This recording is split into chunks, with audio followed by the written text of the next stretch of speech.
Hi everyone. 6 to 12 months బేబీస్కి night dinner ఏం పెట్టాలి అని ఆలోచిస్తున్నారా? ఈ ఫుడ్ని అయితే ట్రై చేయండి. చిన్నారులకి ఉగ్గునే ప్రిఫర్ చేయాలండి. రైస్ పెట్టడం వల్ల వాళ్ళకి డైజెషన్ అనేది అవ్వక వామిటింగ్స్ అవుతాయి. Welcome to Sai Harika talks YouTube channel. మా ఛానల్ ఫస్ట్ టైం కనుక చూసినట్లయితే లైక్ చేయండి, షేర్ చేయండి, సబ్స్క్రైబ్ చేయండి. ముందుగా స్టవ్ వెలిగించుకొని ఒక పెనం పెట్టుకోవాలి. పెనం హీట్ అయిన తర్వాత నేనైతే టీ గ్లాస్ని ప్రిఫర్ చేస్తున్నానండి. క్వాంటిటీ కోసం 2 గ్లాస్ ఆఫ్ ఎర్ర రవ్వను అయితే వేసాము. గోధుమ రవ్వ వేసి హై టు లో ఫ్లేమ్లో అడ్జస్ట్ చేసుకొని స్టవ్ని దోరగా వేయించుకోవాలి. చూపిస్తున్న విధంగా వేయించుకోవాలి. చూస్తున్నారు కదండి, వేగుతుంటే వైట్ కలర్లో కనిపిస్తుంది కదా. ఇప్పుడు ఈ విధంగా ఫ్రై అయిన గోధుమ రవ్వని ఒక ప్లేట్లోకి తీసుకోవాలి. అదే పెనంలో 2 గ్లాస్ ఆఫ్ రైస్ని వేసుకోవాలి. రవ్వ ఎంత క్వాంటిటీ వేస్తామో రైస్ని కూడా అంతే క్వాంటిటీ వేసుకోవాలి. 2 గ్లాస్ ఆఫ్ రవ్వ వేసుకున్నాం. ఇప్పుడు 2 గ్లాస్ ఆఫ్ రైస్ని వేసుకొని రైస్ని కూడా దోరగా ఫ్రై చేసుకోవాలి.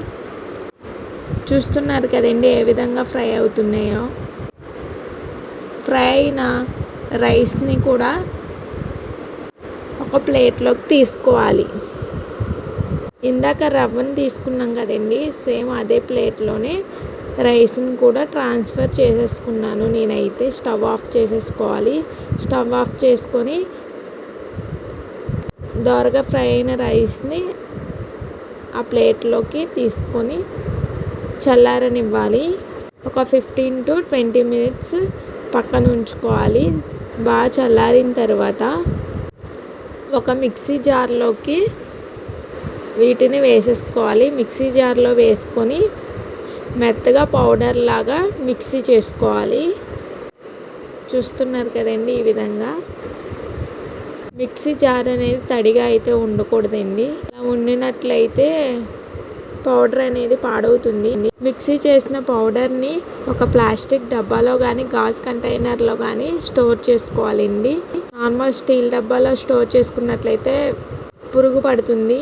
అందుకని ఇప్పుడు ఒక గిన్నెలోకి పౌడర్ని వేసుకున్న 3 టేబుల్ స్పూన్ వేసుకున్న వాటర్ని యాడ్ చేసి చిటికెడు సాల్ట్ని కూడా యాడ్ చేసుకోవాలి. చేసి ఒకసారి కలుపుకోవాలి. చూపిస్తున్న విధంగా కలుపుకొని స్టవ్ పై పెట్టి స్టవ్ వెలిగించుకోవాలి.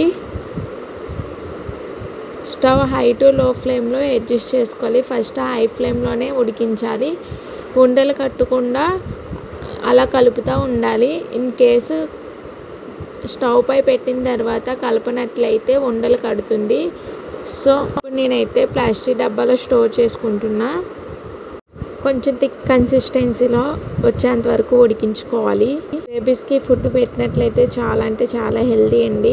దీనిలో carrot or beetroot, potato any item కూడా వేసుకోవచ్చు.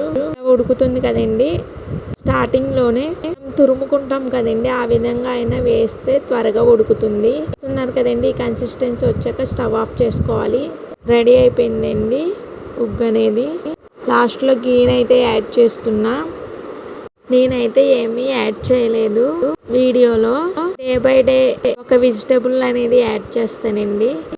సో పిల్లలు అయితే చాలా ఇష్టంగా అయితే తింటారండి. తిన్నని మారం అయితే చెయ్యరు. మీరు ఒకసారి ట్రై చేయండి. ఇప్పుడు ఈ మిశ్రమాన్ని మొత్తం ఒక బౌల్లోకి ట్రాన్స్ఫర్ చేసేసుకోవాలి. ఒక బౌల్లోకి ట్రాన్స్ఫర్ చేసుకున్న తర్వాత చల్లారనివ్వాలి. పిల్లలకి ఫీడ్ చేసేయడమే. మా వీడియో నచ్చిందా? మరి ఆలస్యం దానికి లైక్, షేర్, సబ్స్క్రైబ్. మరో వీడియోతో మీ ముందుకు వస్తా.